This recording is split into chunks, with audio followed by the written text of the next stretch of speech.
అమ్మా నా first salary వచ్చింది. చాలా సంతోషం నాన్న. అమ్మా పద నీకు షాపింగ్ చేద్దాం. ఇప్పుడేం వద్దులేమ్మా. లేదుమా నీకేదో కొనాలి. నీకేం కావాలి చెప్పు.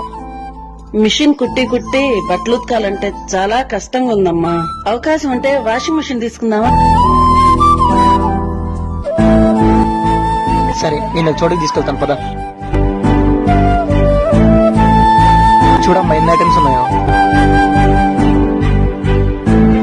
మనకి మాటలు రాని వయసులోనే అమ్మ మనకేం కావాలో తెలుసుకుంటుంది. అలాగే ఎప్పుడు మన గురించి ఇంటి గురించి పరితపించే అమ్మ అవసరాన్ని తెలుసుకోవడం మన బాధ్యత కదా. కుటుంబం కోసం ఇంటి కోసం తప్ప తన గురించి ఏమీ అడగని అమ్మ కష్టాన్ని మనం కాకపోతే ఇంకెవరు గుర్తిస్తారు.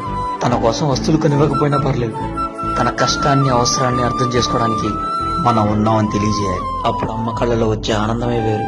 అమ్మ రుణాన్ని తీర్చుకోలేం, కానీ తన అవసరాన్ని తీర్చగలం.